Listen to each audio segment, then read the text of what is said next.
which is close to the government school, so that children from these rural areas can go there and study there. And that's the project that TCF, Tibetan Children's Education Foundation, that Valerie and myself work for. We support his project. And so he visits us today in this dual role of being our partner for the education component, as well as being a Tibetan ambassador for our sacred arts. And from that perspective, he brings to us something called the Tibetan sacred art, and what he's going to create for us is the Tibetan butter sculpture. Tibetan butter sculpture, and over here on the right you can see some demonstrations of his work. These were created by Lama right here in Montana, in Valerie's home where Lama stays. Each of these takes roughly about 6 hours to make. Previously I've traveled a lot with other Tibetan artists like Thangka painters or sand mandalas. People seem to know a lot about them. Butter sculpture, people raise a lot of quizzical eyes. Not many people have heard about this particular Tibetan art of butter sculpture. So I'll just spend very few minutes trying to talk about it before you get to the really exciting part about watching him do it. Again, just like most of our sacred arts, this seems to be fairly old. It goes back to about the 7th century, if you believe it. We have this wonderful king called Songtsen Gampo, at whose time Tibet was politically also very powerful, and one of the matrimonial alliances included marrying the Chinese princess Wen Chen. According to our folklore, it is said that when Wen Chen came to Tibet, she brought with her a beautiful statue of the Buddha Shakyamuni, truly magnificent piece.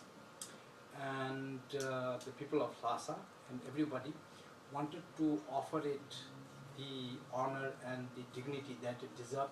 Ideally, they would have loved to garland it with the best flowers that Tibet ever had. Unfortunately, it was right in the dead of winter, so we don't see flowers there. And folklore says that at that time, Tibetan artists created the most beautiful flower decorations for the Buddha made out of yak butter. And that's where we trace the history of the Tibetan butter sculpture. It seems to make sense because yak butter was something which was really available in Tibet. We also know that it's very malleable. You can make beautiful designs out of it. So that's how it seems to have started.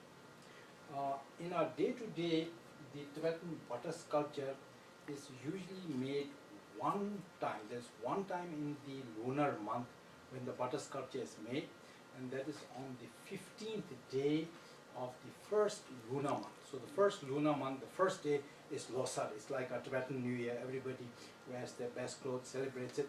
But on the 15th day, everybody goes to the monastery where they showcase these wonderful butter sculptures. And another unique thing is this, that this is perhaps the only sphere in the monastery where they actively encourage some kind of a competitive spirit. And monks will compete with each other to make the best altar decorations, to make the best butter sculptures. And most of it is, of course, done as an offering to the enlightened ones.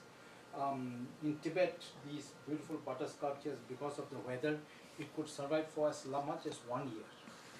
In exile in India, we found out it doesn't survive. Here in Montana, I think we will have very good luck. But that is, the butter sculpture. And so Kushola will, in the time that he has, he will so today he's going to create a butter sculpture, and as you can see, it's basically Crisco from Costco together with a little bit of wax, and then this color is fabric color. And so using these, he's going to create a design. And I think with the butter sculpture it works so much better if people are closer, because Kushola, I would even ask you to sit here so that people can, actually, if you sit, so I'm going to ask Kushola to sit here, and any of you can come as close as possible, because